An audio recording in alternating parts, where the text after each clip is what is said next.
right, we're on to the third thing that I have tried in the year 2020, and we're not even done with January yet. It tells you how things have been going. So I heard about another protocol. Now, Dr. McDougall, he has a protocol where he really promotes eating a lot of starch.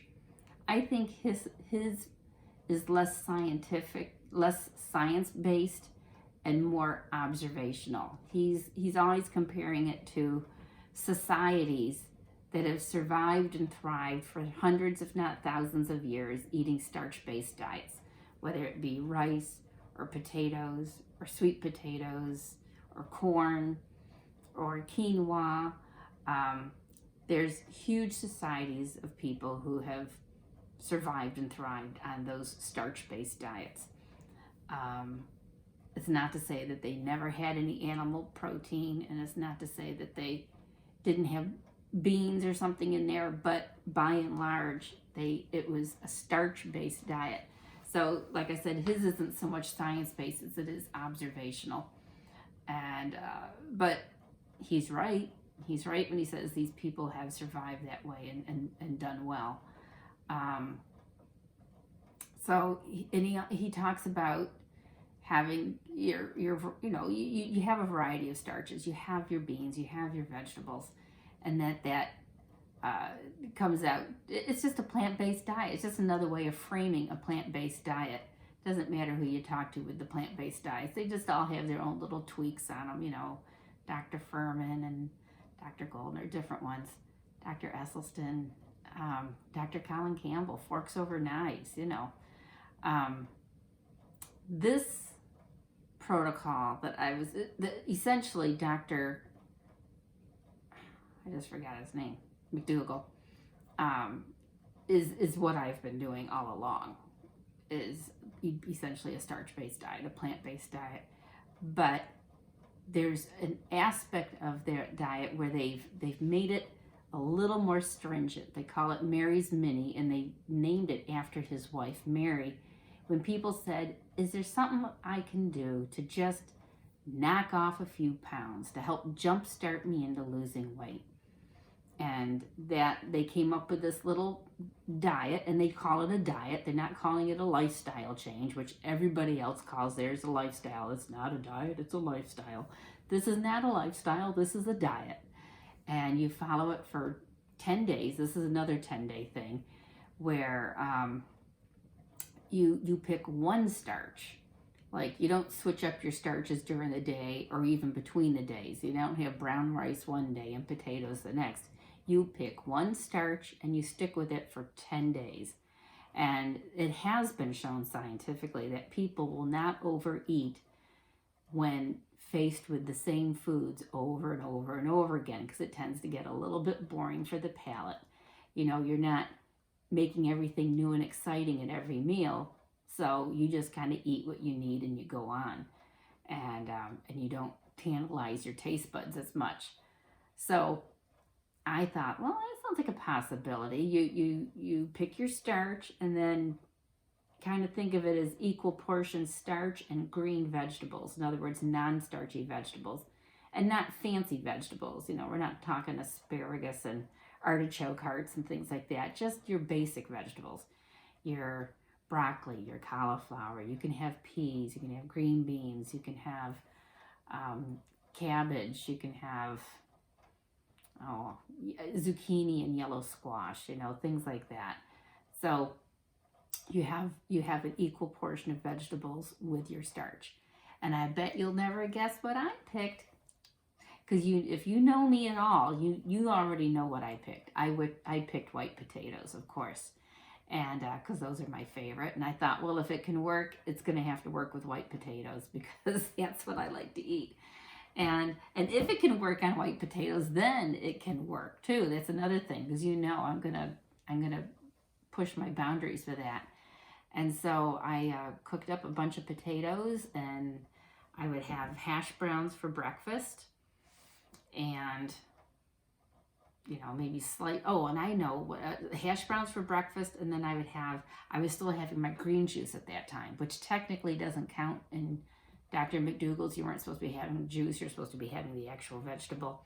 But I was still, this kind of started to overlap with my green juice protocol I did in another video. So I would have a green juice for breakfast and my hash browns. And then for lunch, I would have like leftover diced potatoes warmed up with green beans and kale. And then dinner would be the rest of the green beans and kale and potatoes, something like that. And I would squirt some mustard on it to just change it up.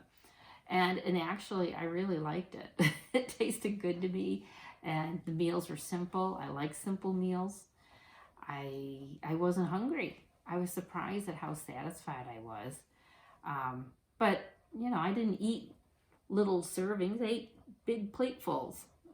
But I found I was really satisfied until the next meal. I wasn't wishing I had something to nibble on. Although, I will tell you, I don't know about you, but every time someone tells me I can't have something to eat, that's the thing I want to eat.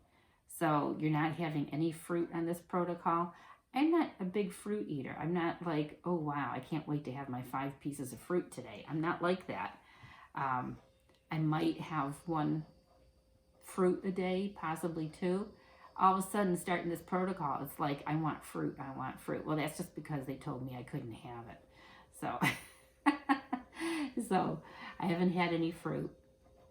And then all of a sudden you're thinking about all the things you can't have. That just lasted a few days, and then I was fine. I really was.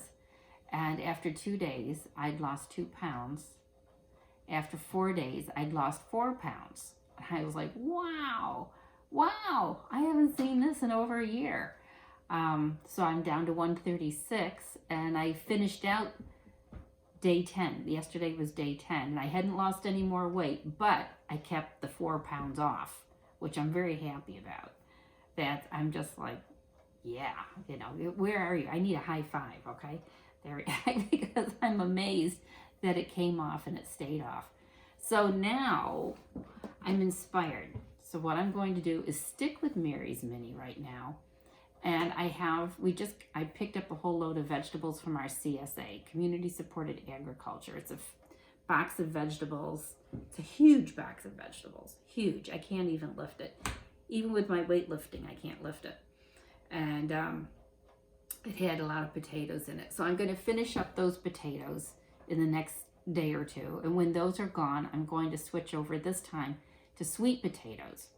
And I'm going to do a 10-day Mary's Mini with sweet potatoes, which should be interesting because I'm not a big fan of sweet potatoes. And so that's going to be a little tougher for me to persevere through. You know, I want to do it, but maybe I won't eat as much. Maybe I'll be more bored with it, or I don't know. It'll be interesting to see how I do with that if I end up losing weight. But I just thought it might be good to switch the starch and stay on this because you're going to enjoy. See, I've been filming how I make my hash browns for breakfast, and when you get done, they stick to the pan, and you get them loosened up, and then it's really hard to flip them over without them breaking. So I've been flipping them in the pan and down, and I've been making videos of that so you could see me flipping my potato pancakes. All right, we will see you in 10 days after the next Sweet Potato Mary's Mini, okay? And so I've started attempting to flip the whole pile at once. The first day didn't go so good. The next day went much better. So this is day 3, and then we're gonna just keep doing this till I get it right. Okay, I know they're slippery. I loosen them up. As Julia Child said, armed with the strength of your convictions. I'm nervous because you're watching. Hey!